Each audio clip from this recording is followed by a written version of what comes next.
Mr. Silent Channel. Please don't skip the ads. Kabanata 3781 ang ikatlong tao. Matapos ang ganoong insidente, nawalan ng gana ang lahat sa pag-inom, kaya pumunta na lang sila sa likod na garden ng clubhouse at nagsimulang uminom ng tsaa at makipagkwentuhan. Sword God, mayroon talagang isang bagay, ang engkanto ng tibak ng alak ay napahiya na banggitin ito sa iyo, natatawang sabi ni Phillips. Oh, gusto mo bang pag-usapan ng mga espada sa akin? Nakangiting tanong ni Yefan. Eksakto, sabi ni Phillips.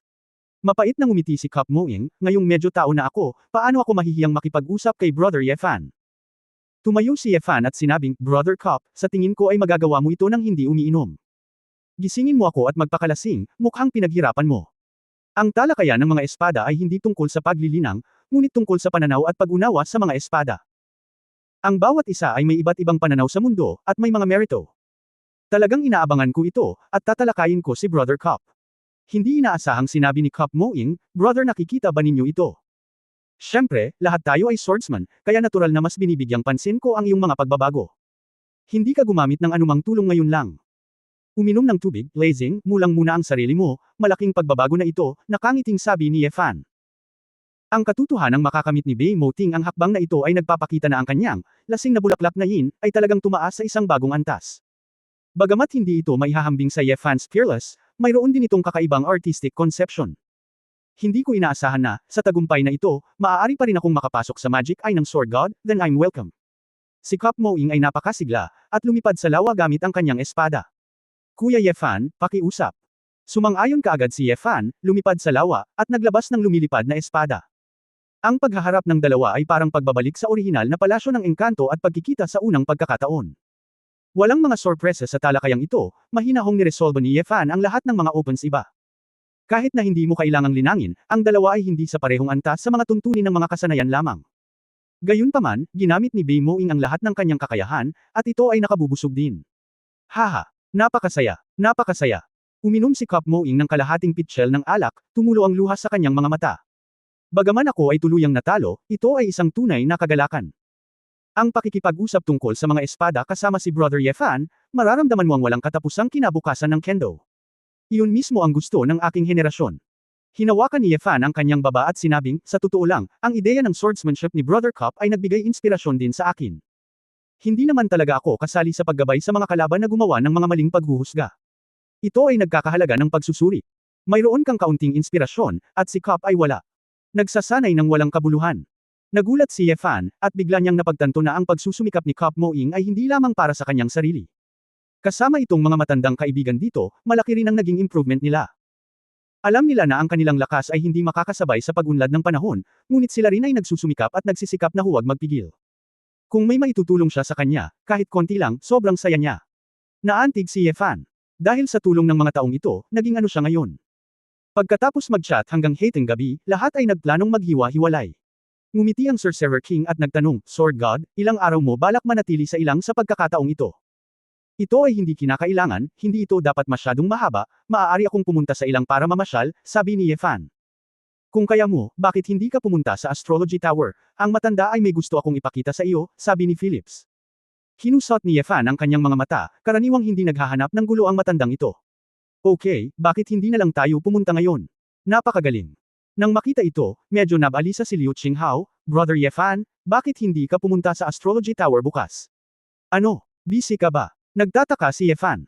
Hindi ba't inayos ko ang pinakamagandang single-family sky villa para sa iyo, para makapagpahinga ka ng maayos? Kailangan ko ng magpahinga.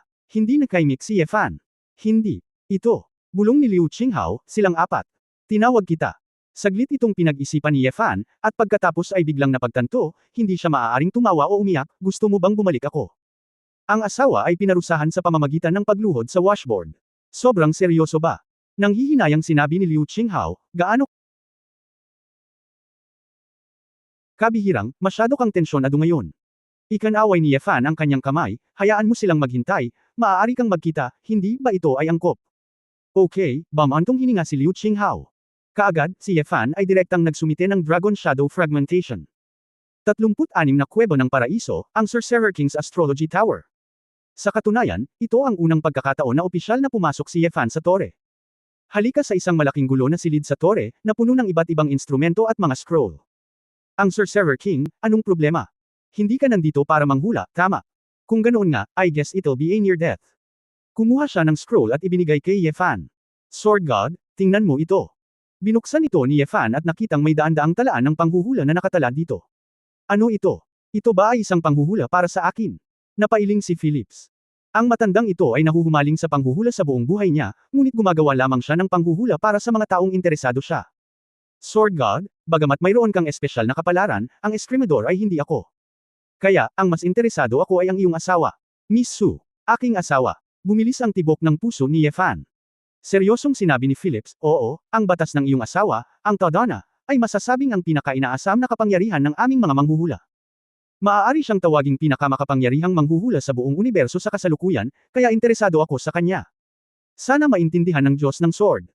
Sa totoo lang, tahimik na nagmamasid ang matanda, lahat ng kilos ni Miss Su, marami sa kanyang mga paghuhusga at deployment ay napakabanayad. Kahit na espesyal ang kapalaran ni Miss Su, mahirap hulaan ang panghuhula, ngunit siya hanggat iba't ibang mga ugat ang naiwan, ito ay katumbas ng pag-iiwan ng isang linya ng sanhi at epekto. Ang matanda ay gumawa ng higit sa 1,000 komprehensibong panghuhula para sa kanya. Hanggang kamakailan lamang, ang mga resulta ng panghuhula na ito ay nagiging mas malinaw at mas malinaw. Solemn na ang mukha ni Ye Fan, sa pagtingin sa iba't ibang resulta sa divination scroll, hindi ko maiwasang huminga ng malalim. Guro, dapat mong malaman na kung may nangyaring mali, ano ang kahihinatnan. May babala na ang tono ni Ye Fan. Napabuntong hininga si Phillips, umaasa rin ako na may mali sa aking panghuhula, ngunit. Diyos ng Espada, sa tingin mo ba ay maihahambing ang mga kakayahan ni Miss Su sa mga pangkalahatang batas? Ang Emperor Sword ay makakapagligtas lamang ng ilang mundo, paano naman si Miss Su? Sa totoo lang, sa mata ng matandang ito, ang destiny ni Miss Su ay halos makapangyarihan. Ito ba ay talagang isang bagay na maaaring makamit ng mga ordinaryong batas? Si Ye Fan ay tahimik, hindi nakapagsalita ng tanungin. Sa kanyang isipan, ang mga hibla ng puting buhok sa ulo ni Su Qingzhou ay biglang kumislap. Kahit na siya ay hindi nagawang ibalik ang mga hibla ng puting buhok sa kanilang orihinal na estado. Pagkaraan ng mahabang panahon, iniligpit ni Ye Fan ang scroll. Inalis ko ito, ayokong malaman ng ikatlong tao ang tungkol sa mga bagay na nabanggit dito, sabi ni Ye Fan na may malalim na ekspresyon. Naiintindihan, nagpakawala ng mahabang buntong hininga ang Sorcerer King. Chapter 3782 okay lang talaga. Pagkatapos umalis sa Astrology Tower, direktang sinunog ni Ye Fan ang scroll sa kanyang kamay. Nakatingin sa mabituing kalangitan, humakbang si Ye Fan at pumunta sa Sword God Kick. Ang pamilya ay minsang nanirahan dito sa loob ng mahabang panahon, ngunit dahil sa kanyang impluensya, walang nang-ahas na manirahan dito hanggang ngayon. Isang iskultura ng isang eskrimador na nakatayo sa tuktok ng bundok. Inunat ni Ye Fan ang kanyang kamay at hinaplos ang itim na iskultura, ngunit naramdaman na ang matigas na bato ay medyo nagyayelong malamig. Sword God, hehe. Natawa si Ye Fan sa kanyang sarili, ang hangin ng bundok ay umihip sa kanyang mga pisngi at nakaramdam ng kaunting lamig sa sulok ng kanyang mga mata. Pinunasan niya ang mukha, huminga ng malalim, at nagdesisyon. Isang sword intent ang inilipat, at bumalik si Ye Fan sa tahanan ng Human Alliance. Nang hinanap niya ang kanyang malay, nalaman niyang wala si Su Qingzhou sa opisina, ngunit nasa silid ni Tuan-Tuan. Bagamat gabi na, sa oras na ito, kadalasang nagpupulong si Su Qingzhou para harapin ang iba't ibang usapin, at bihirang alagaan ang mga bata ng personal.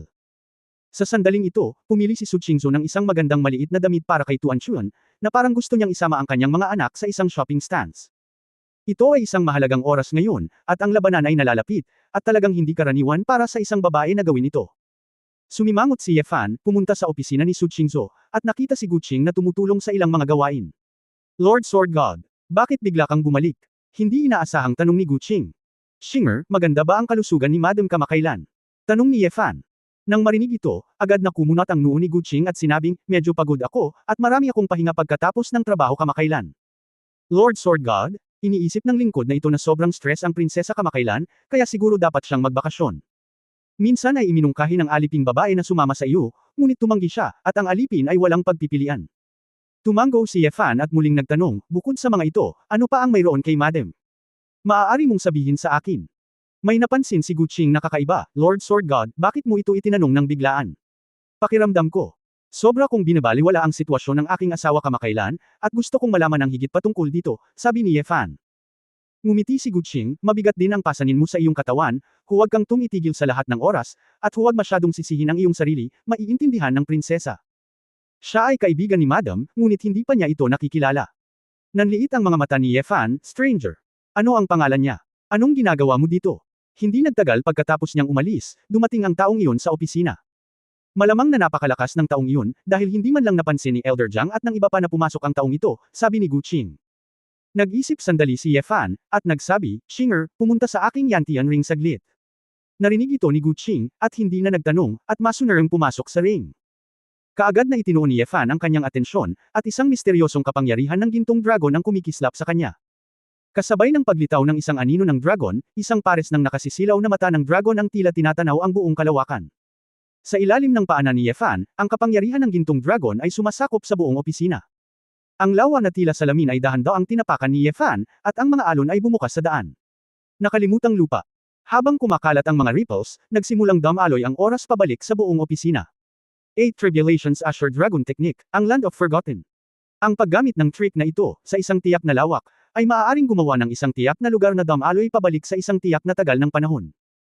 Kung mas mataas ang antas ng kasanayan sa realm cultivation at mga kasanayan, ang oras, katumpakan, at saklaw na lugar na maaaring baligtarin ay mapapahusay din. Sa madaling salita, ito ang saklaw ng pagbaliktad ng oras at espasyo. Ang kapangyarihan ng oras ni Ye Fan ay nagsisimula pa lang, kaya ang hakbang na ito ay talagang nag-aatubili, at hindi na talaga ito maibabalik. Gayunpaman, maaari pa ring gamitin ni Ye Fan ang mga ganoong trick para subukang makita kung ano ang nangyari dito dati. Iyan ay hindi talaga bumabalik sa nakaraan, ngunit nakakakita ng ilang, pagkatapos ng mga larawan, sa oras at espasyo. Sa opisina, ang hindi mabilang na mga eksena ay mabilis na dumadaloy pabalik, ang mga tao ay pumapasok at umaalis, at ang mga bagay ay ipinadala sa loob at labas. Ang opisina ni Su Qingzhou ay mukhang papasok at palabas sina Gu Qing at Nayan Rujiao. Hanggang sa araw na iyon, ang tiyan ni Su Qingzhou ay napuruhan ng matangkad na pula. Hanggang sa araw na iyon, lumitaw ang hinaharap. Inalis ito ni Ye Fan. Lupang nakalimutan, bumalik sa kasalukuyan ang lahat sa paligid. Pawis na pawis siya at napahiga sa sofa. Hindi ko alam kung gaano na ito katagal, ngunit hindi kailanman naging ganoon kapanik si Ye Fan. Sa sandaling ito, mas nakaramdam siya ng takot kaysa noong nasa Chaos River siya. Huminga ng ilang malalim, sinubukan ni Ye Fan ang lahat para mabawi ang kanyang emosyon. Hiniling niya kay Gu Qing na lumabas at nakangiting sinabi, Xinger, huwag mong sabihin sa iyong asawa ang tungkol sa pagpunta ko rito, baka masyado siyang mag-isip. Tumango si Gu Qing, nauunawaan, totoo na ang prinsesa ay hindi dapat mag-alala ng labis. Salamat sa iyong pagsusumikap, tinapik ni Ye Fan ang balikat ng babae at tumalikod para umalis. Pagdating niya sa kwarto ng kanyang anak, katatapos lang magbihis ni Su Qingzhou kay Tuan Chuan. Husband, bakit ka bumalik? Nagulat si Su Qingzhou nang makita niyang papasok si Ye Fan. Tatay, dadalhin ako ni nanay sa bagong bukas na tindahan ng cake para kumain ng cake. Masayang sabi ni Tuan Chuan. Talaga? Handa na ba ang nanay mo na bigyan ka ng dessert? Yumuko si Ye Fan at kinurot ang mukha ng kanyang anak, pagkatapos ay itinaas ang kanyang ulo at sinabing, Asawa, bumalik ako sa Honghuang at nakilala ang maraming matandang kaibigan, at lahat sila ay gustong makita ka. Iniisip ko, bakit hindi ka sumama sa akin? Fair na. Nakinig si Su Qingzhou, nag-alinlangan sandali, at umiling. Hindi, okay lang na isama ko ang anak ko para kumain ng cake. Hindi bagay na malayo ka ng matagal. Ngunit sa tingin ko ay hindi masyadong maganda ang iyong mukha. Kung mayroon ka pang ilang hibla ng buhok, pagkatapos ay madidistress ako. Kumunat ang noo ni Ye Fan.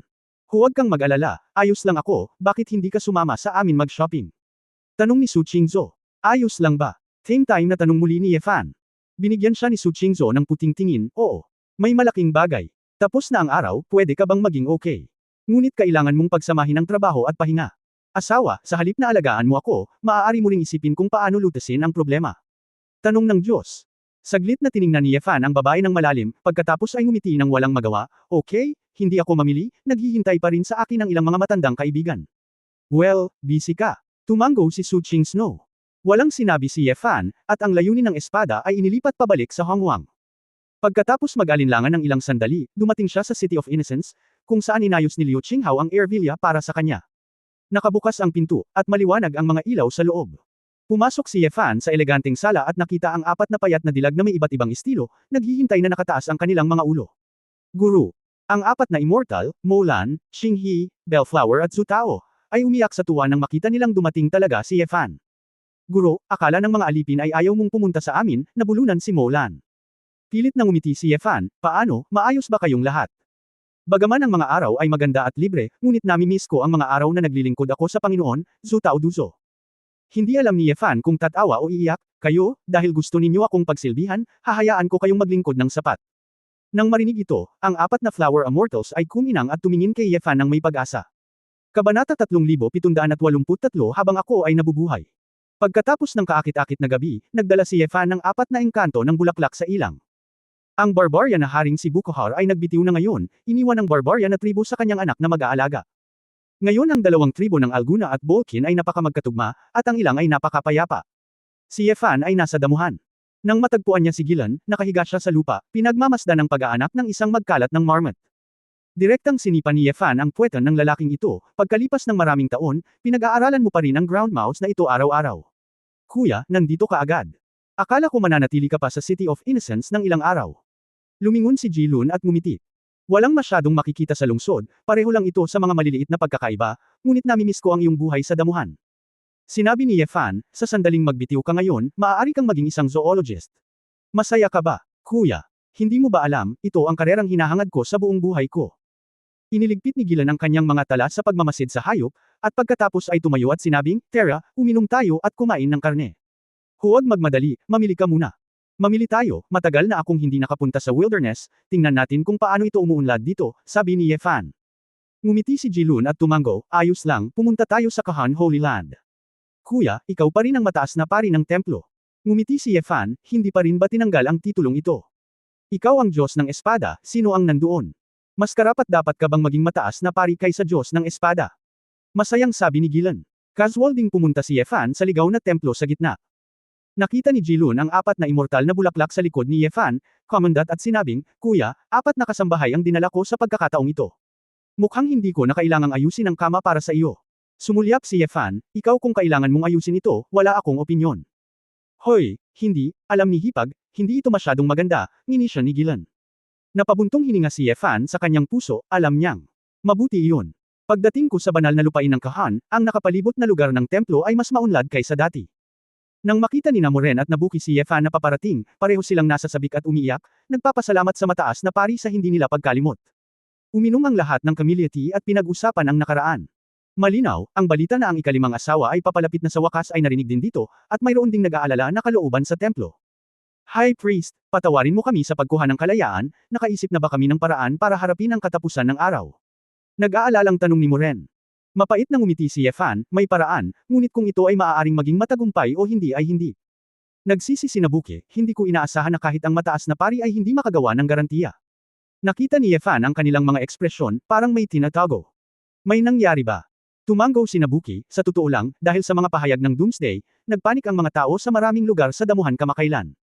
At ngayon ay panahon ng pag-aani, mga pananim na pagkain, at maraming mga alagang hayop ang kailangang isagawa. Alagaan ito. Ngunit dahil maraming tao ang nararamdaman na walang hinaharap, lahat ay ayaw magtrabaho, at lahat sila ay nagpapakasawa sa kasiyahan. Nangamba tayo na kung magpapatuloy ito, magkakaroon ng tagutom, na lubhang makakasira sa sigla ng mga damuhan. Ren daw, kung masasabi ko sa lahat na may pag-asa pa sa hinaharap, baka masugpo ang trend na ito. Walang magawa si Ji-lun, nararamdaman ng lahat na sila ay namamatay, at wala silang pakialam sa tagutom. Kung tutusin, ang mga tao sa mga damuhan ay lahat karamihan sa kanila ay may tuwid na ugali. Sumimangot si Yefan, ilabas mo ako para makita. Tumugon si Namoren at Nabuki at dinala si Yefan sa isang tribo na hindi kalayuan sa templo. Dumating na ang pagkain dito sa panahon ng pag-aani, ngunit walang nagmamalasakit sa malalaking tract. Sa malaking tolde pa lang ng tribo, nag-iinuman at kumakanta ang mga barbarian, lasing at nananaginip ng kamatayan. Sa totoo lang, hindi ko sila masisisi. Mga mortal lang sila. Sino ang may pusong gumawa ng mga gawaing bukid kapag alam nilang nasa panganib ang araw, sabi ni Molan. Guro, ang kanilang pagkanta ay parang napakasaya, ngunit ito ay napakalungkot, sabi ni Zutao. Nakiusap si Nabuki, High Priest, hindi talaga masabi sa mga tao, may future pa ba tayo, may pag-asa pa ba? Kahit hindi pa tiyak for the time being, but at least it can give them hope of living, don't let it happen in advance. Sumuko na. Maraming tribo ang nasa kaguluhan ngayon, at ang buhay ng mga tao ay lalong nagiging insecure. Natahimik si Yefan, alam niyang hindi lang ligaw ang kanyang nakita. Ito ang miniature ng buong eroplano. Maraming mundo ang nahulog sa anino ng katapusan ng mundo.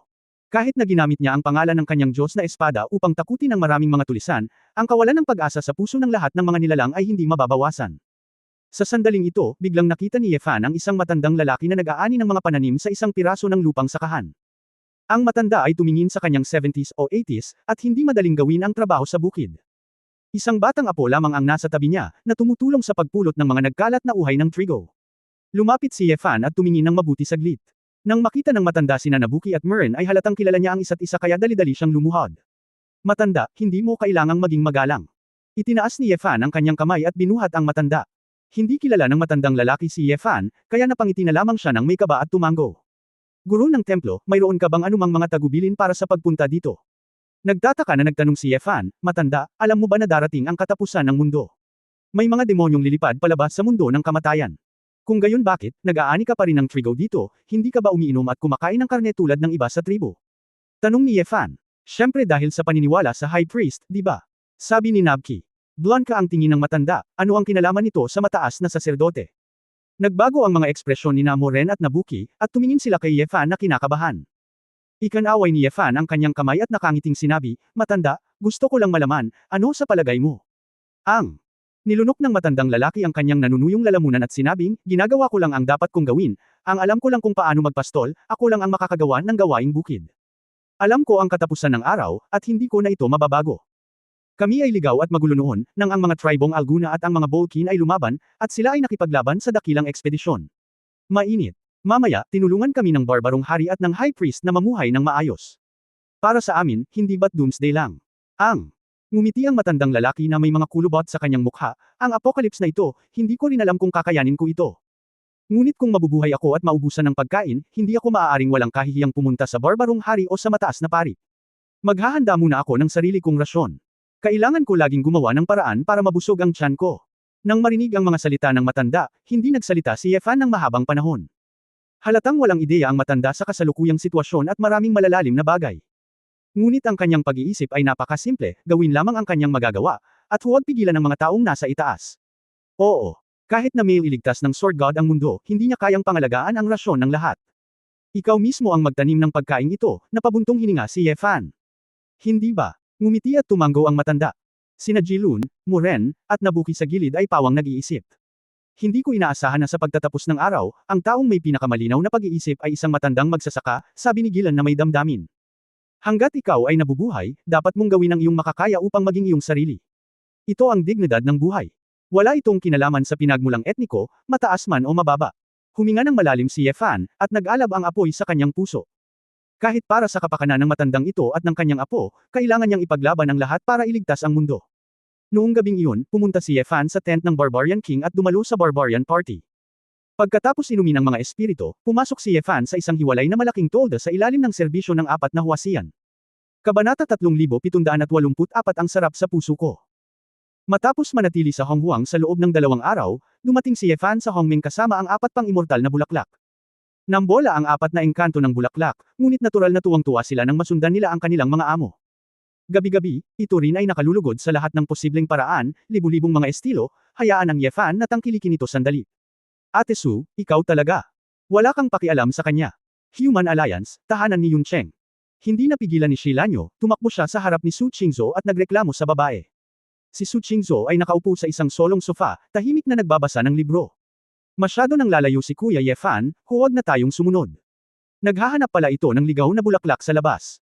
Nang magkaroon ng malakas na intelligence network si Lanyo, hindi mahirap malaman na sinusundan ni Yefan ang 4 na bulaklak.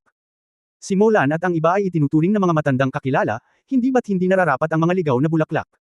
Lumabas si Nayen Rujao na may dalang isang plato ng espiritual na prutas at bamulong.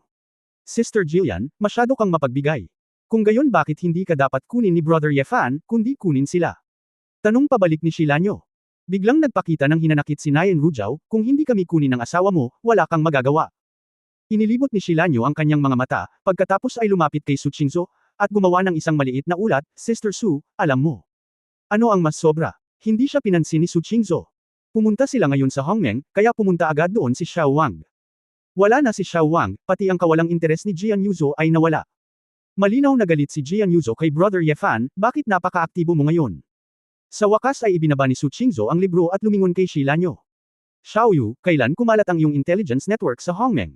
Makinis na sinabi ni Shilanyo, sa huling pagkakataon na pumunta ako para makita ang 8-sex grade competition, hindi ito masyadong mahirap. Sa pangkalahatan ay hindi nila napapansin ang aking Saint Gu. Hindi. Ang punto ay hindi ito, ang punto ay si Jian Yuzo. Mayroon kang masamang intensyon. Inabot ni Su Qingzhou at kinurot ang mukha ng babae, sa wakas ay nagpahinga ako ng mahabang panahon, pwede mo ba akong hayaang manahimik sandali? Kung hindi mo matiis, pumunta ka na lang sa Hongmeng at manood, bibigyan kita ng bakasyon, okay? Ganun ba? Nalungkot si Shilanyo, Sister Qingzhou, hindi ako katumbas ng halaga para sa iyo, Nagsumikap ka ng gusto, ngunit si Brother Yefan ay nanggugulo sa ngayon. Hindi ba't ganyan kayo noon?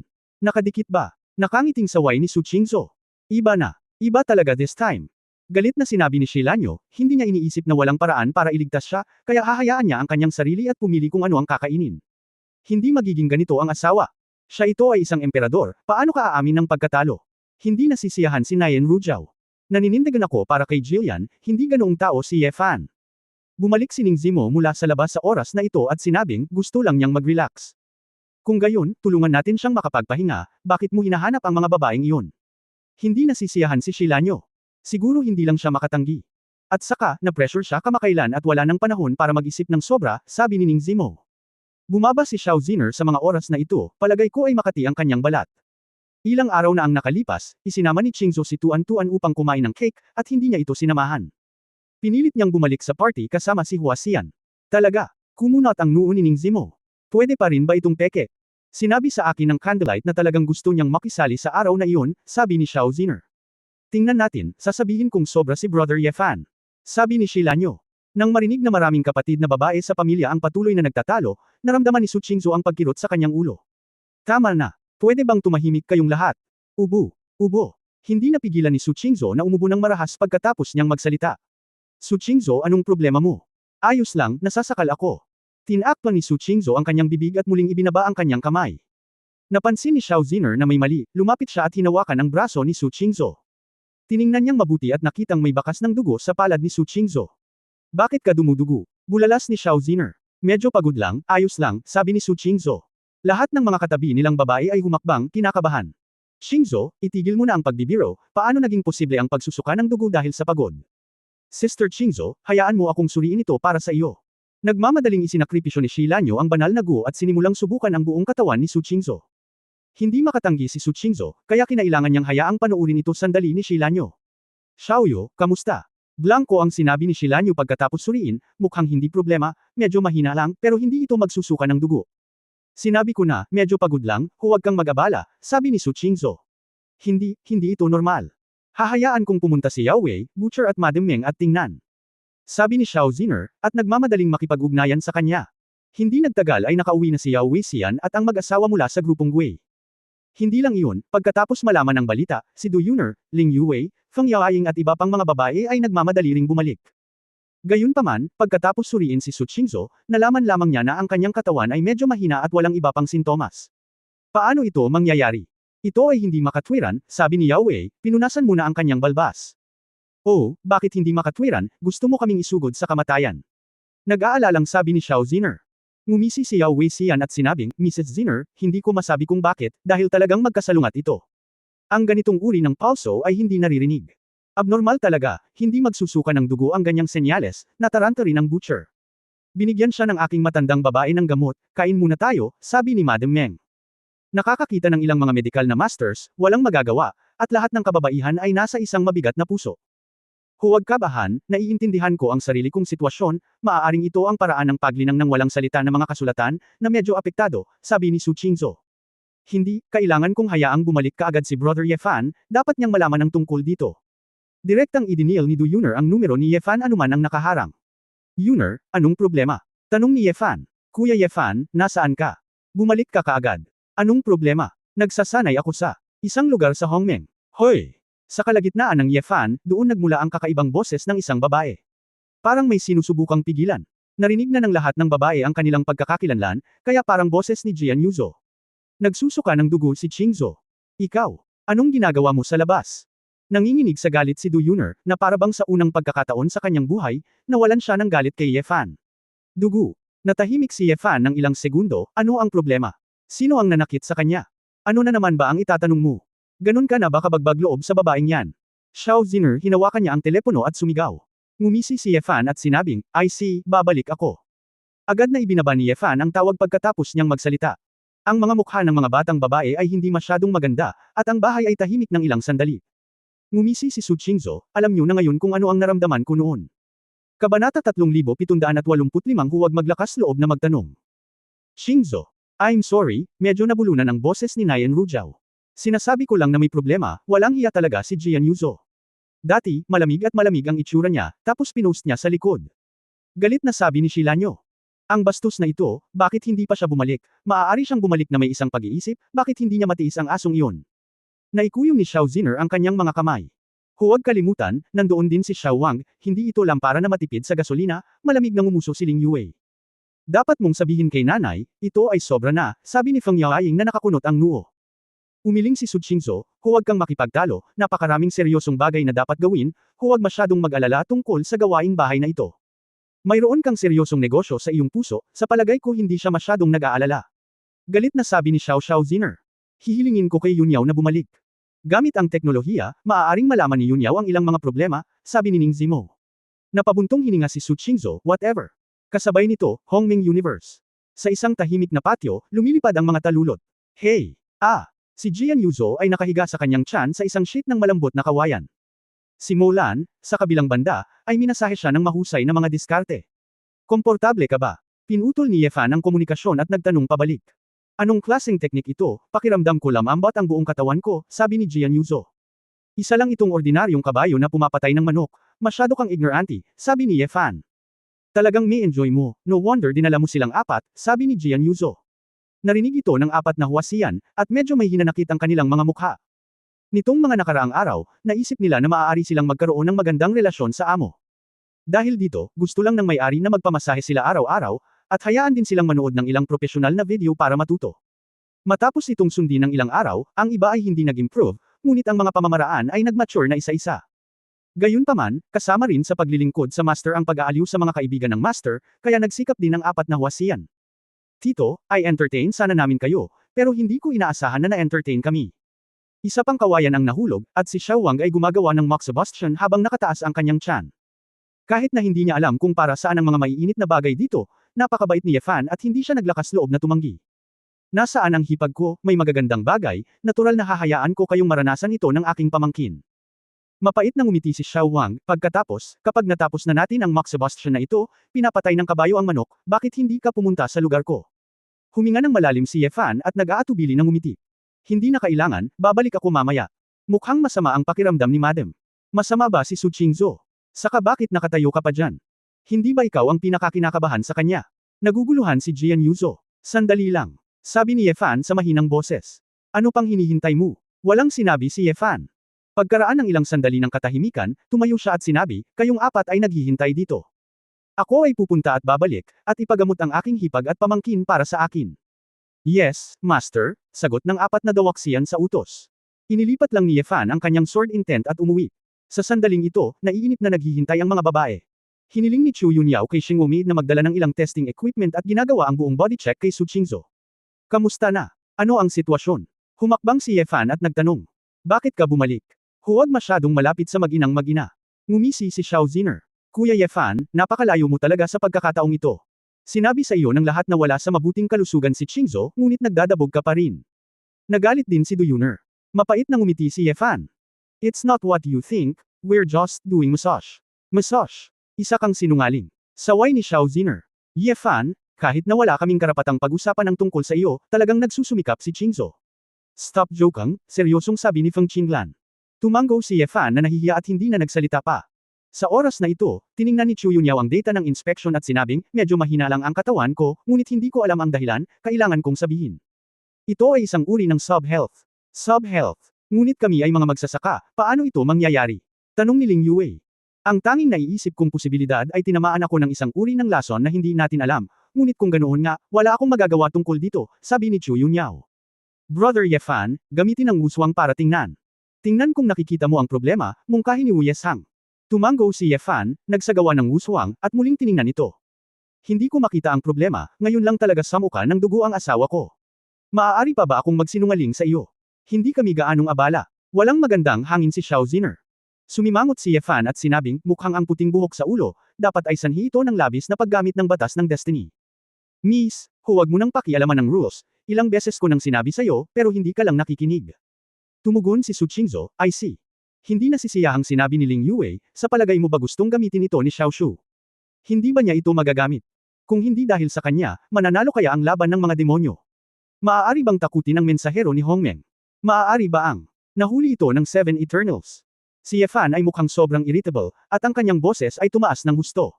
Siyempre alam ko. Pero anong magagawa ko ngayon? Hindi ko pa naabot ang antas ng lumikha, kaya hindi ko malutas ang problemang ito. Kung gayon hindi mo masasabi yun, hindi ba maaari kang maging mas euphemistic at mas may pakialam? Nakipagtalo si Ling Yue. Matandang mag-asawa, hindi sa hindi alam ni Qingzhou, walang kwentang sabihin pa, umiling si Ye Fan. Okay, Wei, Zinner, itigil mo na ang pakikipagtalo, alam ko ang sarili kong sitwasyon.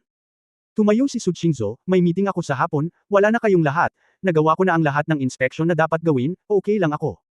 Bumantong hininga si Ye Fan at sinabi, asawa, huwag kang masyadong mag-atubili, magpahinga ka kapag pagod ka. Well, I see. May hipag ako at naghihintay sa akin ang iba, mauuna na ako. Pagkatapos magsalita ni Ye Fan, inilipat niya ang kanyang sword intent at umalis. Hipag, asar na asar ako. Ang katawan ni Xiao Zinner ay puno ng apoy ng phoenix. Ngunit walang magawa ang mga babae. Kung tutusin, sinubukan na nila ang lahat ng kailangan nilang subukan, at hindi nila mahanap ang ugat ng sakit, kaya maaari lamang silang magpatuloy sa pagmamasid. Gayunpaman, naramdaman din ng lahat na magiging maayos ang karamihan sa Su Qingzhou. Pagkatapos ng lahat, ang cultivation base ay naroroon, at maaaring maayos ito pagkatapos ng ilang sandali. Ang pinakakagyat na gawain ay ang paghahanda para sa katapusan ng mundo, kaya ang lahat ay abala sa kanilang sarili. Bumalik si Su Qingzhou sa opisina at isasara na sana ang pinto nang makita niyang pumasok si Chu Yunyao. Okay ka lang ba? Mahinang tanong ni Su Qingzhou. Ako dapat ang magtanong sa'yo nito. Humalukip-kap si Chu Yunyao sa harap ng kanyang dibdib, nakasandaw sa pinto at nagtanong, sa edad na ito, ano ang nilalaro ninyo? Ang mga mata ni Su Qingzhou ay kumikislap, at pagkatapos ay ngumiti siya ng walang magawa. Ni hindi kanya kayang dein, at gusto niya akong linlangan. Sabi mo, bobo ba siya? Lagi siyang tanga, paanong ang mga taong hindi bobo ay magliligtas sa mundo sa buong maghapon, pero wala akong pakialam. Sa iyo gusto ko lang malaman kung paano gagampanan ang mapait na eksena ng pag-ibig, sabi ni Chu Yunyao dito, sa halip na ituloy ang pagtatanong, kinagat niya ang ibabang labi. Bakit, ayaw mong magtanong? Ngumiti si Su Qingzhou. Huminga ng malalim si Chu Yunyao at nagtanong, mamamatay ka na ba? Kabanata 3786 na tadhana. Umupo si Su Qingzhou sa kanyang upuan, natahimik sandali, at umiling. I don't know. For the first time, sana wala akong special destiny. Kung kaya kong kalkulahin ang aking sariling kapalaran, ito ay magiging mahusay. Pinaikit ni Chu Yunyao ang kanyang mga mata, ano ang problema? Alam mo, napakasimpleng pagpipilian, kung kaya mong mabuhay, huwag kang mamatay. Paano ito magiging napakasimple, bumantong hininga si Su Qingzhou. Mayroong dalawang tao lamang na maaaring mag-alinlangan sa iyo kung gusto mong mamatay o hindi, ngunit dapat mong malinaw na hindi siya isang tao na umaasa sa iyo upang mabuhay. Tungkol kay Tuan Chuan, hanggat hindi siya namamatay, hindi niya hahayaang magkaroon ng problema ang kanyang anak. Sinabi ni Chu Yunyao, kaya sa palagay ko, hindi mo na kailangang isaalang-alang ang iba pang mga pagpipilian, ang paggawa ng lahat ng posible upang mabuhay ay ang tanging bagay na kailangan mong gawin. Nagtataka si Su Qingzhou kay Chu Yunyao, ayaw mo lang akong mamatay. Kung mamatay ako, ikaw lang ang tanging rear brain na maaasahan niya, hindi ba ito kapaki-pakinabang sa iyo? Su Qingzhou, pwede bang huwag mo akong tanungin ng ganoong karimarimarim na tanong? Ayaw ni Chu Yunyao. Bakit nakakadiri? Sinabi ni Su Qingzhou nang may damdamin, sa totoo lang, palagi kong nararamdaman na kung hindi ko siya unang nakilala, baka ikaw ang pinakaangkop na asawa para sa kanya. Kung ano ang kaya kong gawin, kaya mo, pero ang hindi ko kaya, magagawa mo rin. Maliban lang na mas maganda ako sa iyo, mas mababa talaga ang iba sa iyo. Malamig nang umuso si Chu Yunyao, masyado kang nag-iisip, wala itong kinalaman sa hitsura, dahil lang ito sa isa na hinding-hindi ko may kukumpara sa iyo. Ano? Mayroon akong sariling mga mithiin, mayroon akong sariling mga layunin, at itinuturing ko ang aking sarili na mas mahalaga kaysa sa iba. At ikaw? Ang mga mata ni Chu Yunyao ay may bahid ng kalungkutan, lahat ng ginawa at naisip mo, pagkatapos mo siyang makilala, ay para sa kanya. Ang malambot na katawan ni Su Qingzhou ay nanginginig, ang kanyang mga mata ay namumula at sinabi niya, meron ba? Sa palagay ko ay lubos akong masaya, at hindi ko pinilit ang aking sarili na pumili. Siyempre madali lang. Dahil para sa iyo, ang pinakamagandang bagay sa mundo ang simpleng bagay ay ang mahalin siya. Napabuntong hininga si Chu Yunyao. Umikot si Su Qingzhou sa upuan at tumalikod kay Chu Yunyao. Huwag kang maduduwal, ang pagsasabi ng mga salitang ito ay parang hindi katulad ng Chu Yunyao na kilala ko.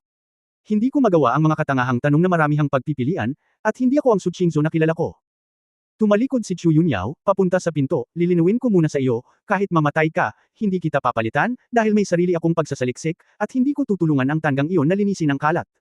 I see. Walang ability. Just say it straight, you have to say na ayaw mo. Ikaw ba ay isang mag-aaral sa elementarya? Masyadong tamad na makipagtalo sa iyo.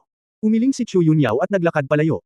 Pagkatapos maglakad palabas ng punong tanggapan ng alyansa, pumunta si Chu Yunyao sa open square. Nakatingin sa asul na langit, hinawakan niya ang gilid ng kanyang mata. Pwede bang baguhin ang personality disorder? Hindi ito menopause. Natawa si Chu Yunyao sa kanyang sarili, at pagkatapos ay idiniin ang isang communicator sa kanyang tainga gamit ang kanyang daliri. Nagawa na yung hiniling mo. Bakit gusto mong gawin ko to? Ang gulo talaga. Ang boses ni Ye Fan ay nanggaling sa kabilang dulo ng komunikasyon. Dahil ikaw lang ang makapagsasabi sa kanya ng totoo. Bago lang, nang magkita sila sa bahay, bumulong si Ye Fan ng voice transmission at tinanong si Chu Yunyao na alamin. Kahit na ginamit niya ang Forgotten Land para halos mag-isip tungkol sa sitwasyon ni Su Qingzhou, hindi pa siya sigurado. Dagdag pa rito, mas inaalala ni Ye Fan ang iniisip ni Su Qingzhou. At si Chu Yunyao ay ang tanging babae sa mga kababaihan na maaaring gumawa ng mahinahong paghatol at hindi maakay palayo ni Su Qingzhou. Kung gusto niyang tanungin ang katotohanan kay Su Qingzhou, ang tugma na ito lang ang makakagawa nito. Huwag kang mainis sa akin, hindi sasabihin ni Su Qingzhou ang totoo kahit kanino, sinasabi lang niya ang sa tingin niya ay tama anumang oras, sabi ni Chu Yunyao. Oo. Sa totoo lang, iniisip ko kamakailan na kung kailangan lang niyang maging pinakamatandang prinsesa ng Great March, baka mas masaya siya kaysa ngayon, sabi ni Ye Fan. Walang kabuluhan na sabihin ito ngayon, sabi ni Chu Yunyao, nakita mo na rin, hindi mo siya malinlang sa mga bitterness sins mo, ano ang gagawin mo? Sinabi ni Ye Fan, alam kong malaki ang posibilidad na hindi mo siya malinlang. Gusto ko lang siyang pasiglahin. Paano kung ang pagpapasigla ay walang silbi? Natahimik si Ye Fan. Kung mamamatay ka, kahit na gamitin niya ang buong ikalimang asawa para ilibing ka, hindi siya magdadalawang isip na gumawa ng desisyon. Mapait na ngumiti si Ye Fan, hindi ko kayang gawin ang ganitong bagay, at hindi ko ito gagawin. Ngunit may magagawa ako. Kumunot ang noo ni Chu Yunyao, ayaw mo ba? Xiao Yaoyao, mangyaring ipaalam sa akin ang tungkol sa Chaos Antibody. Hindi ko alam kung paano bubuo ang sitwasyon. Pagkatapos ay i-save ito. Napag-alitan si Chu Yunyao sa mahinang boses, ang sabihing tanga ka, talagang. Hindi kita matiis. Ang panig ng Hongming Universe. Matapos putulin ni Ye Fan ang komunikasyon, pumunta siya sa courtyard kung saan naroon sina Xiao Wang at Jian Yuzo. Uncle, bumalik ka na, naghanda ako ng ilang masarap na pampalamig para sa iyo, halika at tikman mo ito, ngumiti si Xiao Wang. Okay ka lang ba sa bahay? Bakit parang hindi ka maganda? Tanong ni Jian Yuzo. Umupo si Ye Fan at sinabi, Pamangkin Yuzo, ang iyong teleportasyon ng kaluluwa, ang limitasyon ay kung gaano karaming saklaw at ilang mga kaluluwa ang maaari mong panatilihin. Nang marinig ito ni Jian Yuzo, agad siyang nag-isip ng kung ano at sinabing, hihilingin mo ba sa akin na maghanap ng paraan para mapanatili ang kapangyarihan ng labanan sa Underworld kapag nagsimula ka ng digmaan sa Underworld? Oo, kahit na ang mga sintomas ay hindi gumaling, ito ay mabuti upang iligtas ang ilan. Sabi ni Ye Fan. Ito ay depende sa kung gaano karaming mga mapagkukunan ang ibinibigay sa akin. Sa abot ng aking sariling paglilinang ay nababahala, walang problema na panatilihin ang 10,000 kaluluwa ng sabay-sabay, sabi ni Jian Yuzo. 10,000. Pinaikit ni Ye Fan ang kanyang mga mata, kung mga elit lang, sapat na.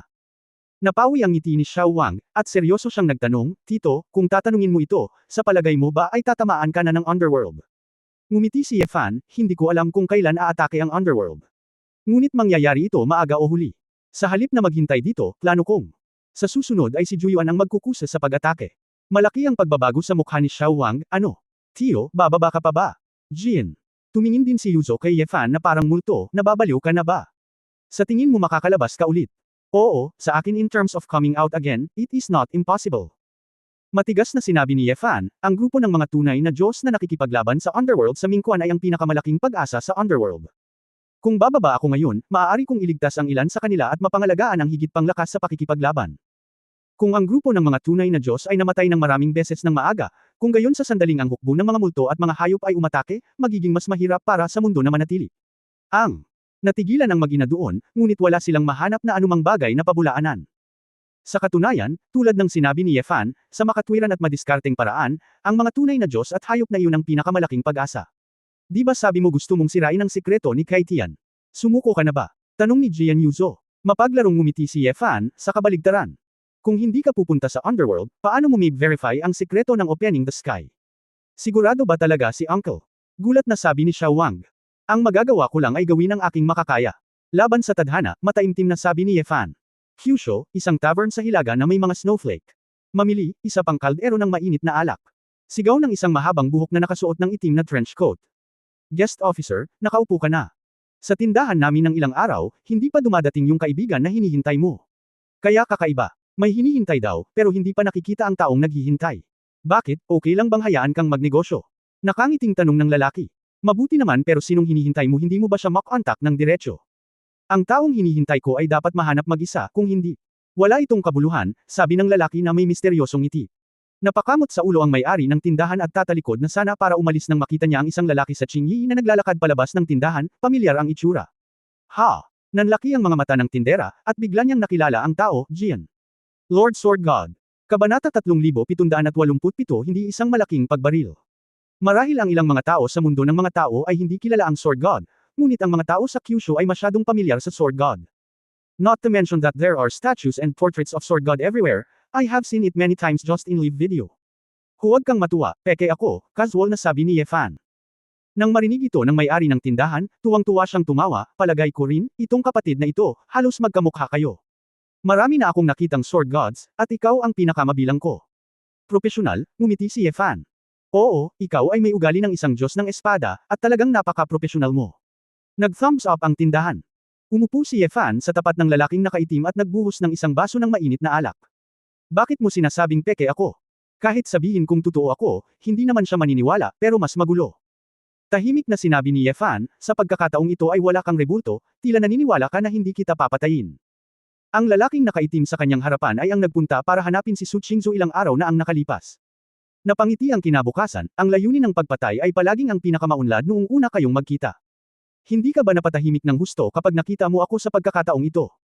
Kung may paraan ako para patayin ka ng buo, hinding-hindi ako magiging kalmado, Ye Fan Road. Hindi mahalaga ang hinaharap, kung gayon, bakit napunta rito ang Diyos ng Espada? Hindi mo ba ako hiniling na pumunta dito? Tumawa si Ye Fan, ano ang iyong pagpapanggap? I asked you to come here.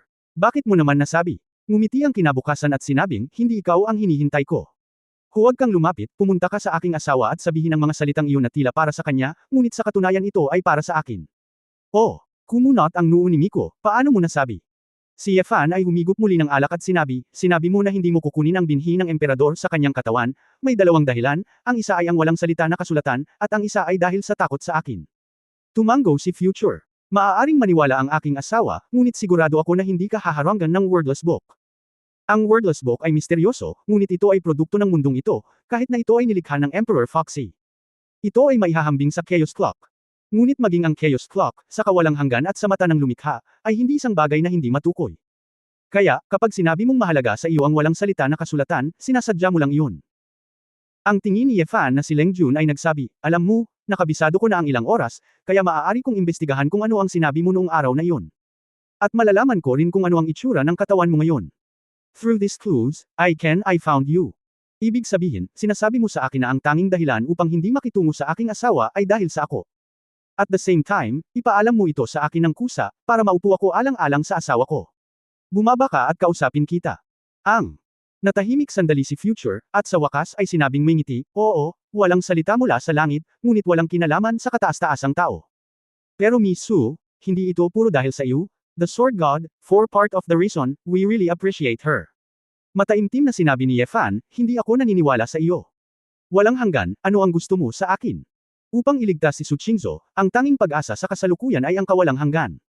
Dahil kung ang mundong ito ay hindi kayang panatilihin ito sa huli, kung gayon ang Demon Dragon Emperor ay hindi ito mapapanatili sa sarili nitong. Hindi alintana kung galit si Ye Fan sa Eternal o hindi, kailangan niyang aminin na kung gusto ng Eternal na protektahan si Su Qingzu, dapat may paraan. Mukhang medyo redundant ang tanong na ito. Hindi mo ba mas alam kaysa sa iba ang tungkol sa Sword God, ano ang gusto ng Supreme Being? Sabi ng kinabukasan. Gusto mo ibigay ko ang Emperor Seed? Ngumisi si Ye Fan, sa tingin mo, posible ba? Ang gusto ng Supreme ay isang pangako mula sa iyo. Pangako. Oo, sabi ng hinaharap, Emperor of Swords, kahit na hindi ka maaaring sumuko sa Supreme, ngunit maaari kang magkaroon ng utang na loob sa Supreme ng pagmamahal. Nagtaka si Ye Fan, gusto mo bang isuko ko ang pagliligtas sa ikalimang asawa? Hindi, mali ang pagkakaintindi ng Sword God. Sabi ni Future, basta pumayag ka, gagawin ni Miss Su. Mailigtas. Kung makakaligtas ka sa katapusan ng mundo, kahit ang Supreme Being ay hindi makatitiyak. Gayunpaman, kung mabubuhay ka, mangyaring tuparin ang iyong pangako. At may pabor ang Supremo. Paano ang asawa ko? Gusto niya kung gusto mong mabuhay, ano ang kailangan mong isakripisyo? Dapat maintindihan mo kung ano ang dapat isakripisyo ni Miss Su, kailangan lang niya maging sarili niya, ngumiti si Miko. Ganito lang. Kung hindi, kung magpapasakop siya sa Supreme Being, paano niya gisingin ang kapangyarihan ng Emperador? Sabi ng kinabukasan.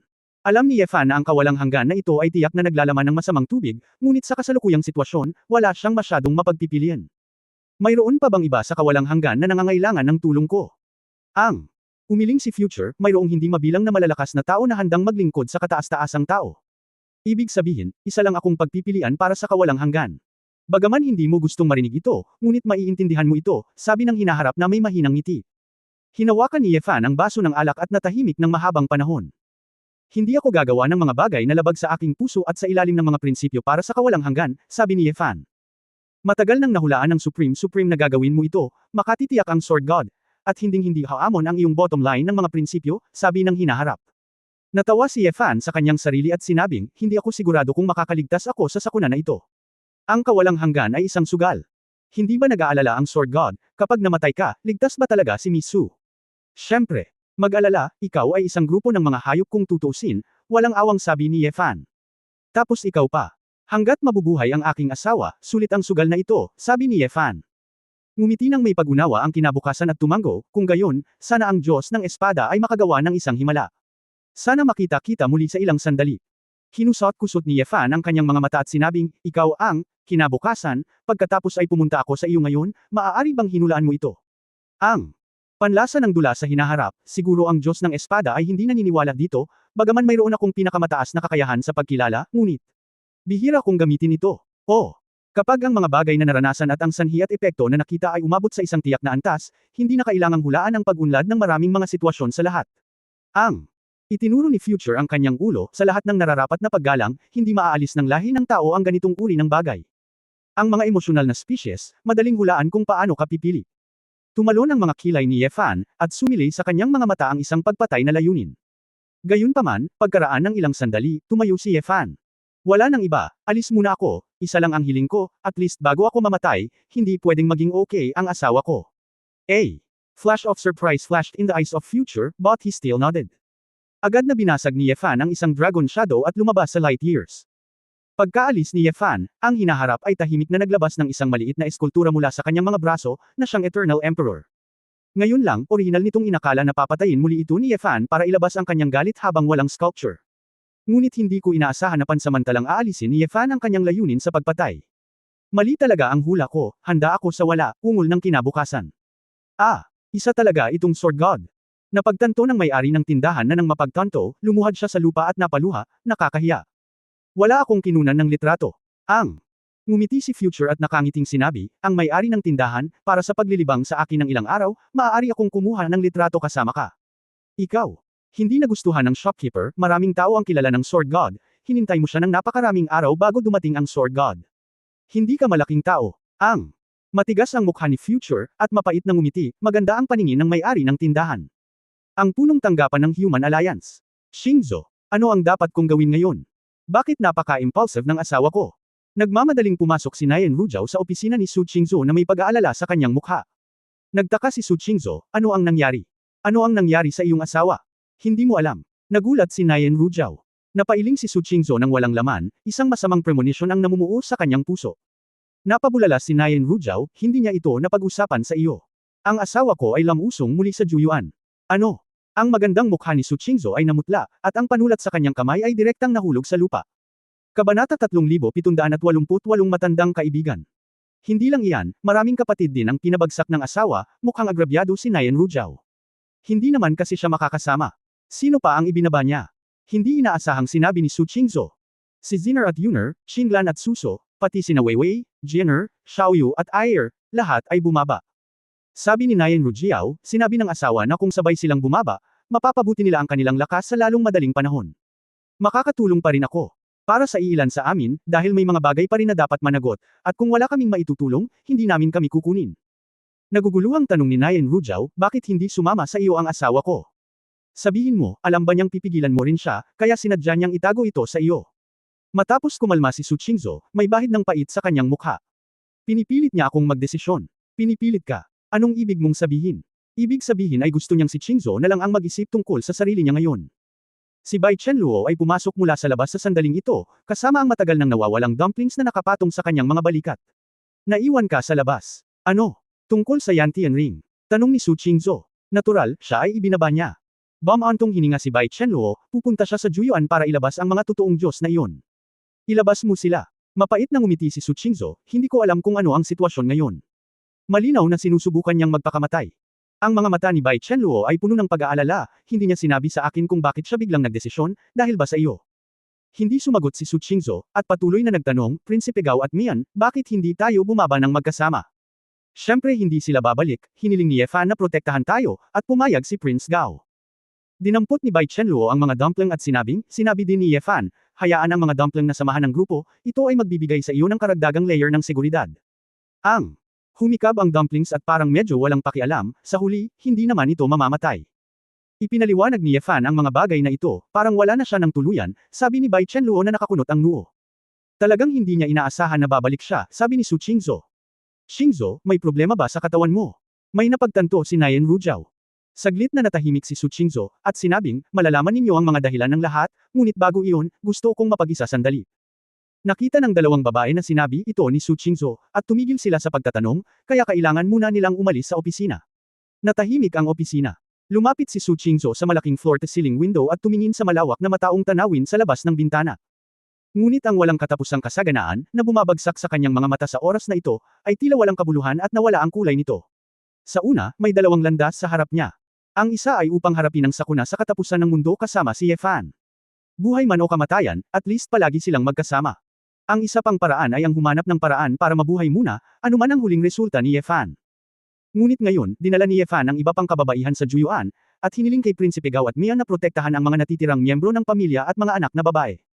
Sa panlabas, may mga pinagkakatiwalaang kapangyarihan tulad ni na Prince Gao at Feng Xiaotia na tutulong, at sa loob ay nariyan si Chu Yunyao. Kahit na ito ay sa pagtatapos ng araw, siya ay naging dispensable. Dahil walang makakagarantiya na makakaligtas si Ye Fan at ang mundong ito, kahit na mula sa Juyuan. Sa ganitong mga sitwasyon, ang tanging magagawa ni Su Qingzhou ay hayaan ang kanyang sarili na mabuhay muna. Dahil kung mabubuhay lang siya, makikita niya kung ano ang susunod na mangyayari at magkakaroon ng pagkakataon. Bata, sa tingin mo ba kung mag-set up ka ng ganoong kapaligiran at mga kondisyong ito para sa akin, makatuwirang pipiliin kong iligtas muna ang sarili ko? Alam mo ba na para sa akin, mas mahirap bitawan ang relasyon ng dalawang mundo kaysa mabuhay. Nang ang mga salita ay dumating sa mga labi, tumulo na ang luha sa mga mata ng hindi ko namamalayan.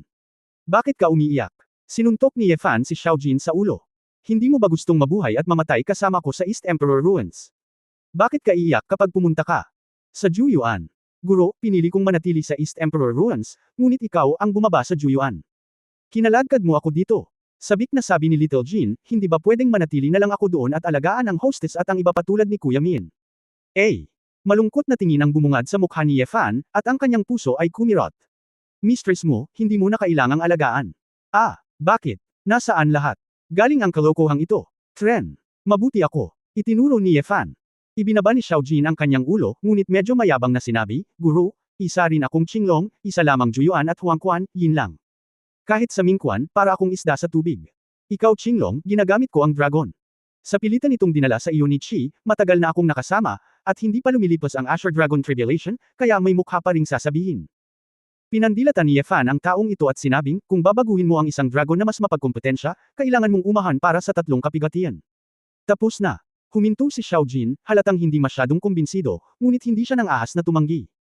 Agad na tumingin si Ye Fan sa kabilang panig, ang mga batang babae na naglilinang.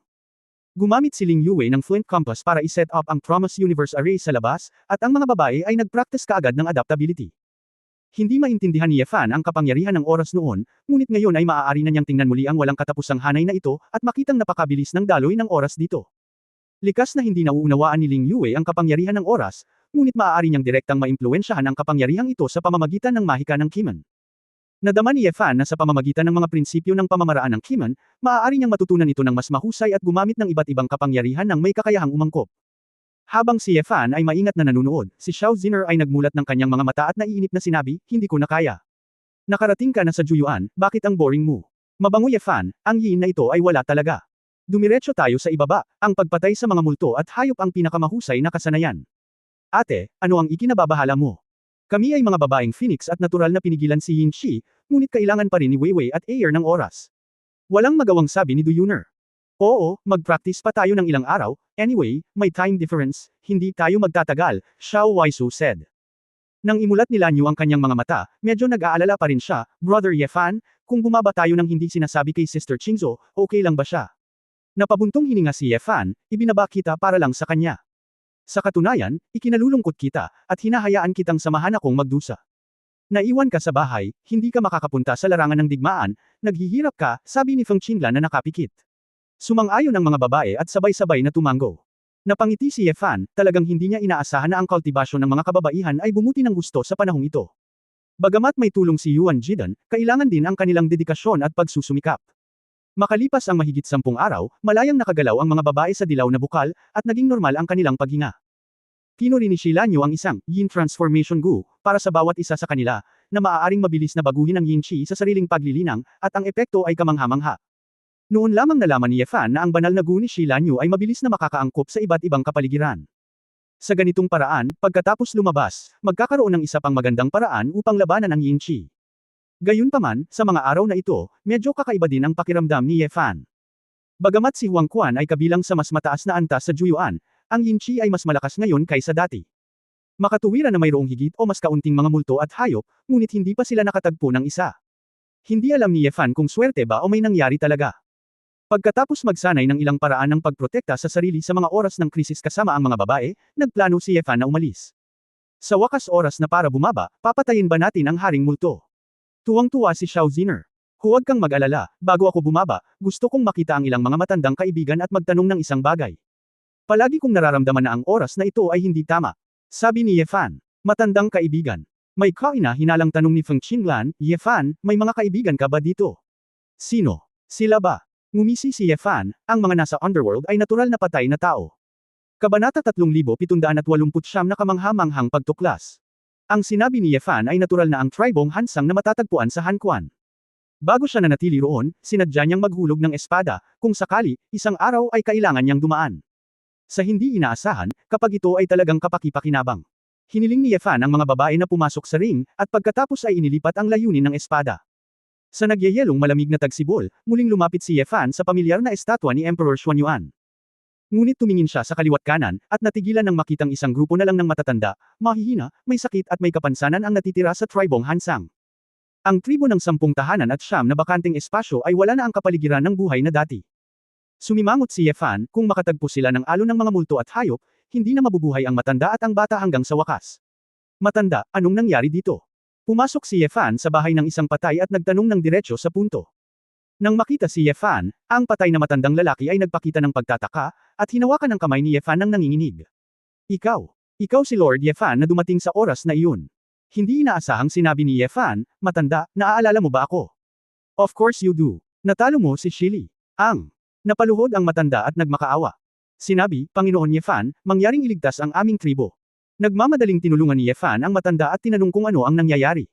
Inisa-isa kaagad ng matanda ang mga pangyayari kamakailan. Ilang dosenang araw lamang ang nakalipas, muling nakatagpo ang tribong Hansang ng alon ng mga multo at hayop. Ngunit ang kakaiba ay sa pagkakataong ito ang mga ghost beast ay mahigpit na dinidisiplina, at pagkatapos nakabkuban ang tribo, hindi sila direktang umatake. Walang sino man ang nag-isip na ang isang makapangyarihang magsasaka ay lumitaw sa hukbo ng mga multo at hayop, at maaari siyang mag-utos sa mga multo at hayop. Hiniling ng monghe ang bata at malakas na patay sa tribo na pagsilbihan siya. Kung hindi sila pumayag, papatayin nila ang lahat ng matatanda at mahihinang babae at bata sa tribo. Si Shili at ang isang grupo ng mga patay na mandirigma ay hindi katugma sa magsasaka, lalo pa ang hukbo ng mga multo at hayop. Dahil dito, ang mga patay na tao ng tribo ay umalis sa kanilang mga tahanan at sinundan ng monghe sa kung saan. Magsasaka. Kaya mo bang kontrolin ang mga multo at hayop? Sumimangot si Ye Fan na may malabong pakiramdam ng masamang pakiramdam sa kanyang puso. Matanda, ang monghe ba ay mula sa pamilya Shenlang? Paano mo nalaman? Mukhang sinabi talaga ni Shili na ginamit ng lalaki ang kapangyarihan ng pamilyang Shenlang. Nagulat ang matanda. Napabuntong hininga si Ye Fan, ang cultivator na ito, sa lahat ng posibilidad, ay si Feng Jishao. Pero kung siya iyon, ano ang iniisip niya? Paano niya na-control ang ghost beast? Sa katunayan, ayon sa pagtatansya ni Ye Fan kay Feng Jishao, kahit na may kakayahan siyang pumunta sa Hanquan, hindi ito magiging ganoon kabilis. Pagkatapos ng lahat, si Feng Jishao ay hindi pa nakikibagay kay Yin Shi, at ang lugar na ito ay napakalawak para sa kanya, at napakaraming mga panganib. Saan sila nagpunta, naalala mo ba? Masiglang tumango ang matandang lalaki, at nagmamadaling hinayla si Ye Fan palabas, itinuro ang direksyon. Matapos aliwin ni Ye Fan ang matanda, naisip niya ito at pinakawalan ang mga babae. Ang mga matatanda at mahihinang kababaihan at mga bata ng tribo ay nagtipon-tipon nang makita nilang bumalik si Ye Fan at nagdala ng napakaraming buhay na kababaihan. Bagamat medyo hindi komportable ang mga babae noong una, hindi naman malaking problema ang dahan-daang umangkop sa kanilang paglilinang. Iimbestigahan ko kung ang taong iyon ay Feng Jishao at tingnan kung ano ang gagawin niya. Ikaw at si Xiao Jin ay nananatili dito, una upang pahalagahan ang oras, patuloy na umangkop sa paglilinang, at pangalawa upang alagaan ang mga natitirang patay na tao dito. Nakinig si Xiao Ziner, ngunit tumanggi na sabihin, pupunta rin ako. Si Qinglan at ang iba pa ay manatili rito. Sapat na. Hindi ka makakatulong kung pupunta ka, gusto ko talagang kumilos ka, sasabihin ko talaga sa iyo, sabi ni Ye Fan. Sino ang minamalas mo? Hindi ko kailangan ng proteksyon mo. Galit na bulalas ni Xiao Ziner. Napabuntong hininga si Ye Fan, bagamat mahal din siya ng babaeng ito, talagang makatuwiran na magising niya ang kapangyarihan ng isang emperador. Ang damdamin ni Xiao Ziner para sa kanya ay nagmula sa iba't ibang emosyon ng kompetisyon, paghahabol, at pagsuway. Kung isang araw, matatalo siya ni Xiao Ziner, tiyak na hindi siya magdadalawang isip na ipahayag na sa mundo, mas magaling siya kaysa sa mga lalaki. Ngunit si Su Qingzhou, kahit na siya ay talagang mas mahusay kaysa sa kanyang sarili, ay hindi sasabihin ito, sa halip ay pananatilihin niya itong tahimik at mahina. Ngunit alam din ni Ye Fan na imposible para kay Su Qingzhou na maging Xiao Ziner. Ziner, halika. Sumenya si Ye Fan. Bakit? Lumapit si Xiao Ziner na may kaina-hinala. Hinawakan ni Ye Fan ang likod ng ulo ng babae at ibinaba ang kanyang ulo para halikan siya. Medyo natigilan si Xiao Ziner sa halik, at biglang natulala. Pagkatapos ay tinapik ni Ye Fan ang mukha ng babae, mahal, ikaw ang baalang protektahan ako dito. Pagkatapos magsalita, umiwas si Ye Fan at umalis sa tribo. Sandaling natigilan si Xiao Ziner, bago niya pinadyak ang kanyang mga paa na namumula, at ngumuso, ngunit hindi siya sumunod. Sa kabilang panig, pagkatapos umalis ni Ye Fan sa tribong Hansang ng mahigit 10 kilometro, tahimik siyang nag-iwan ng clone. Itatago niya ang clone sa isang hidden location para hindi mahanap ni Xiao Ziner at ng iba pa. Bagamat naramdaman ni Ye Fan na may kakayahan ng mga babae na protektahan ang kanilang sarili, kailangan pa rin niyang maghanda gamit ang dalawang kamay. Gayunpaman, kung alam ni Xiao Ziner na iniwan niya ang kanyang clone, siguradong magagalit na naman siya, kaya magtatago na lang siya. Matapos makumplito ang mga paghahandang ito, ang kamalayan ni Ye Fan ay ganap na nabuksan, ang kanyang kaluluwa ng dragon ay nawasak, at ang kanyang espiritual na kapangyarihan ay pinakawalan ng galit. Maghanap hanggang sa malayo gamit ang napakalawak, parang carpet na paraan ng paghahanap. Ngunit pagkatapos ng 2 buong araw, sa wakas ay nakakita si Ye Fan ng ilang mga pahiwatig. Sa nagyayelong lupa ng malamig na bukal, lumitaw ang hindi mabilang na malalalim na bangin. Hindi tulad ng mga bakas na iniwan ng mga practitioner, ngunit mas katulad ng iba't ibang higanteng makina. Daan-daang milya sa unahan, nakakita si Ye Fan ng isang eksena na ikinagulat niya. Sa malawak na larangan ng yelo, mayroong isang napakasifay na manufacturing base. Hindi mabilang na mga patay, hindi bababa sa 10,000 ang patuloy na nagpino ng mga materyales at kagamitan sa pagtatayo. Ang lahat ng uri ng itim at asul na makina na gawa sa mineral ng Mingquan ay parang mga higanteng gusali na umaangat mula sa lupa, na nakatayo sa lugar ng pagtatayo. Ang ilan sa mga makinang ito ay mukhang mga reptilya, habang ang iba ay parang mga hayop, ngunit mas maraming Ye Fan ang hindi mailarawan ng mga ito. Nalampasan ng kakaibang estilo ng disenyo ang imahinasyon ni Ye Fan. At sa gitna ng mga itim na higanteng makinang ito, may fountain na patuloy na nagbubuga ng plasma ng dugo. Yaong mga patay na tao na nagtatrabaho ay nasa maayos na linya, at sila ay pumupunta sa plasma spring ng salit-salit na may malaking kabanalan. Nakiusap sila, mula sa plasma fountain, na kumuha ng plasma at inumin ito sa kanilang mga bibig. Pagkatapos uminom, ang mga patay ay patuloy na pumupunta sa iba't ibang mga poste at nagtatrabaho ng husto. Natigilan si Ye Fan. Talagang nakita niya na ang isang grupo ng mga tribo ng Hansang, tulad ni Shili at Shiki, ay nagtatrabaho rin dito bilang mga manggagawa. Bukod dito, tila dahil sa kakaibang plasma ng dugo, lahat sila ay masaya at nasisiyahan. Ngunit saan nanggaling ang mga patay na ito upang lumikha ng gayong aparato na puno ng teknolohiya sa unang tingin? Kung si Feng Jishao talaga ang cultivator na iyon, halatang walang kakayahan si Feng Jishao. Sa sandaling ito, isang dosenang itim at asul na tore ang biglang kumislap ng pulang ilaw sa itaas ng kanilang mga ulo.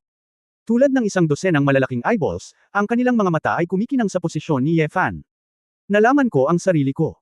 Nakatayo si Ye Fan ng 10,000 metro ang layo, itinatago ang kanyang hininga, ngunit siya ay matuklasan. Hindi niya ito inaasahan.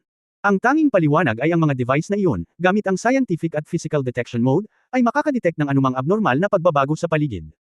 Bago pa ito maisip ni Ye Fan, mahigit isang dosenang dugong pulang ilaw na alon ang sumambulat sa isang iglap. Sa lahat ng direksyon ng construction site, isang itim na hukbo ng mga multo at hayop ang sumibol mula sa kailaliman ng lupa at pinalibutan si Ye Fan. Kabanata 3770 tumingin sa isang bagay. Ang tila mapanganib na pag-atake, sa harap ni Ye Fan ngayon, ay isang ulap. Pagkatapos ng lahat, siya na nakapasok sa threshold ng kapangyarihan ng oras ay halos ang Qinglong ng 8 Tribulation. Bilang karagdagan, kasama ang Diyos na si Haring Jianyi sa kanyang tabi, si Ye Fan ay mahihirapang mamatay kahit na siya ay binombo ng walang pinipili habang nakatayo. Isang sandali ng kawalang hanggan. Sumambulat si Ye Fan sa lakas ng oras, at lahat ng mga pag-atake sa paligid niya, ang opens iba ng mga multo at hayop, ay tumahimik sa isang iglap, malapit ng mag-freeze. Para siyang naglalakad sa isang maaliwalas na hardin, naglalakad sa pagitan ng mga pulang, laser cannon, na ito. Sumayaw ang itim at gininto ang apoy ng kanyang mga mata, at ginamit ni Wuswang ang Wuswang upang suriin ang istruktura ng mga enerhiyang ito. Ha! Hindi puro yin. Natagpuan ni Yefan na ang mga pulang ilaw na ito ay naglalaman ng ilang komplikadong, mga sinag. Isa itong sandatang radyasyon na, sa pamamagitan ng mga siyentipikong prinsipyo, ay sisira sa malusog na mga selula ng buhay. Kahit na ito ay walang silbi sa katawan ng isang dragon clan tulad ni Yefan, kung ito ay isang ordinaryong tao, kahit isang tao sa kaharian ng mga tunay na Diyos, ay dapat mag-ingat. Tulad ng mga taong nakasuot ng radiation protection suit ay apektado pa rin ng radiation, ang ganitong uri ng pinsala ay hindi maaaring ganap na ihiwalay. Sa pananaw ni Yefan, walang masama sa pagsasabi na ang mga sinag na ito ay light energy nuclear bombs. Nagpatuloy si Yefan sa pagmarcha sa loob ng construction site, pasulong, at lahat ng mga multo at hayop sa daan ay na-freeze niya. Nang marating niya ang blood spraying pool, nalaman ni Yefan na ang komposisyon ng mga plasma na ito ay sobrang komplikado. Ang pangunahing punto ay hindi siya isang biologist, at hindi niya naiintindihan ang mga epekto ng mga sangkap na iyon. Ngunit maliwanag, ang plasma ng dugo na ito ay gagawing masunurin ang mga patay sa mga utos at magsisikap para sa lugar na ito ng pagtatayo. Lumabas ka. Hindi lumingon si Yefan, ngunit nakita na niya ang taong nasa likod niya. Kung hindi dahil sa natuklasan na hindi sinasadyang itago ng lalaki, lumipad na si Yefan na may dalang espada. Diyos ng espada, talagang hindi ka natatakot sa kamatayan, anong lakas ng loob mong bumaba sa Juyuan? Ang taong dumating ay nanatatakpan ng itim na balabal at hood, at isang mukha na puno ng mga pagbabago, puno ng itim at kulay abong balbas at buhok.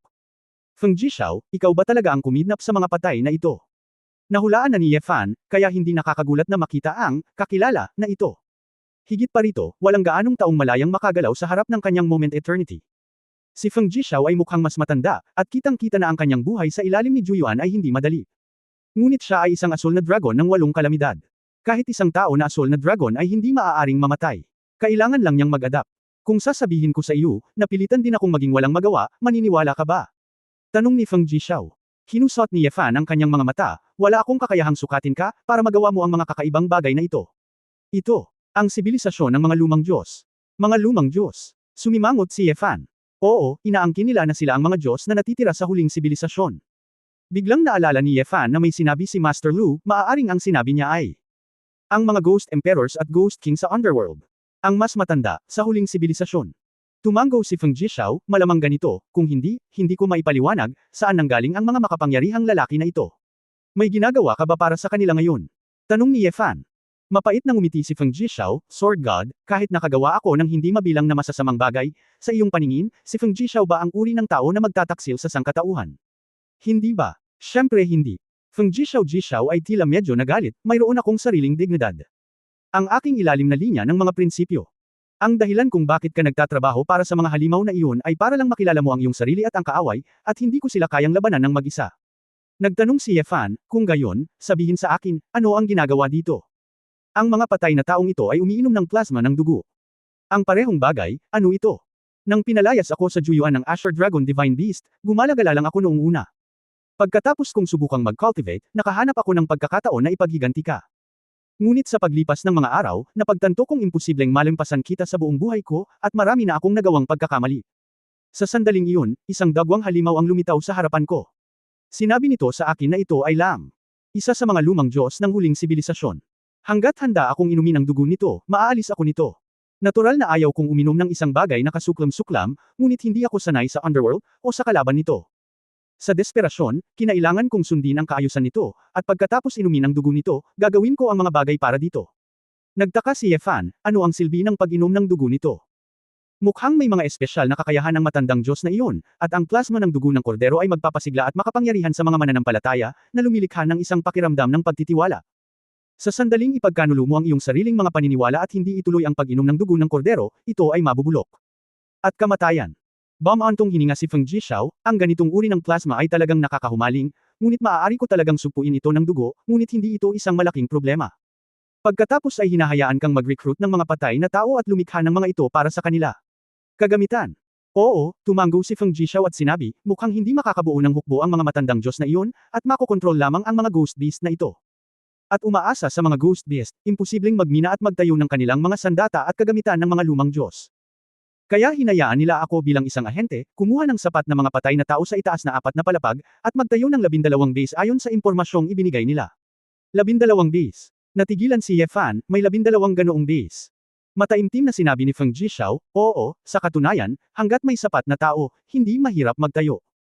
Pagkatapos sa pamamagitan ng dugo, direktang maipapasa ng kordero ang lahat ng uri ng kasanayan sa pagtatayo sa lahat ng mananampalataya. Tulad ng nakikita mo, alam ng mga patay na ito kung ano mismo ang kanilang gagawin, kaya ang pag-unlad ay napakabilis.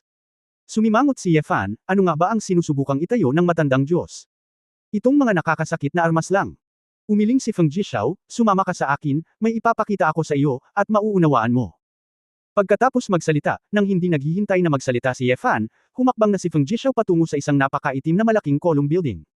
Tumingin si Ye Fan sa hindi mabilang na patay na mga tao sa paligid niya, kumislap ang kanyang mga mata, at naglakad siya palapit.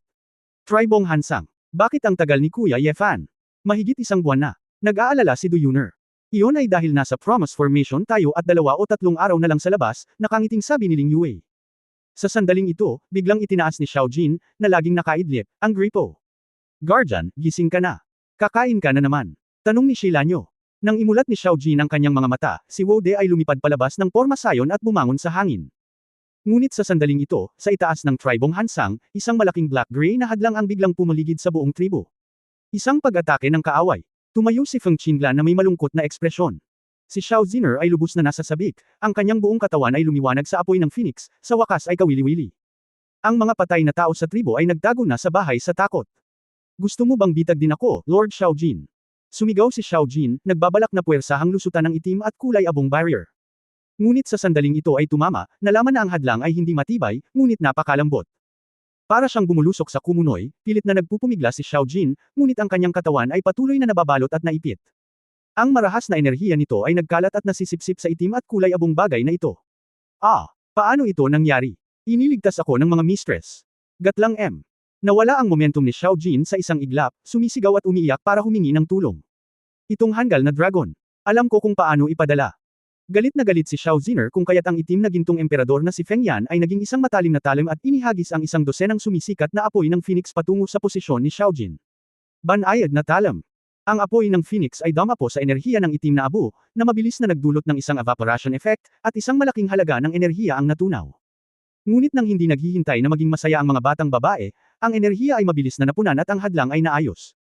Hindi lamang iyon, ngunit isang malaking bilang ng mga aswang na hayop ang pumasok sa lambak mula sa makulimlim na kurtina. Daan-daang kahindek-hindek na ghost beast ang lumitaw sa isang kisap mata. Oops, handa na ako dito, at kailangan kong makipag-ugnayan kay Brother Ye Fan sa lalong madaling panahon, sabi ni Wu Ye. Hindi ako mock-contact. Sinubukan ko ito, at lahat ng espiritual na koneksyon ay naputol. Namutla ang magandang mukha ni Shilanyo. Alam ba ng kabilang partido na wala siya dito, pupunta siya para sa atin, para ilayo ang tigre sa bundok. Hula ni Air. Kahit ano pa iyon, ngayon lang tayo makakaasa sa sarili natin. Anyway, hindi mapagkakatiwalaan ang tanggang dragon na iyon. Matalim ang mga mata ni Xiao Ziner, ang kanyang mga pakpak ay nakabuka mula sa kanyang likod, at ang kanyang walang kamatayang gininto ang katawan ay kumikinang ng maliwanag. Pinuprotektahan mo ang mga patay sa tribo, ang mga halimaw na ito, susunugan ko sila. Pero, nang si Xiao Ziner ay tatayo na, siya ay hinawakan ni Feng Qinglan. Ziner, maghintay. Feng Qinglan, bakit mo ako hinihila? Sa tingin mo ba wala akong kakayahang magtansya? Hindi ako natatakot sa mga maltong ito. Huwag maging walang ingat, mag-ingat. Tingnan mo kung sino ang nandoon. Itinuro ni Feng Qinglan ang isang hindi kapansin-pansing bangin, at naghintay si Xiao Ziner upang malaman na may isang lalaking nakaitim na balabal na nakatayo doon. Feng Jishao. Nang makita ang kalahati ng mukha, agad itong nakilala ng mga babae. Pagtatapos ng kabanatang ito. For more updates, click on the notification bell.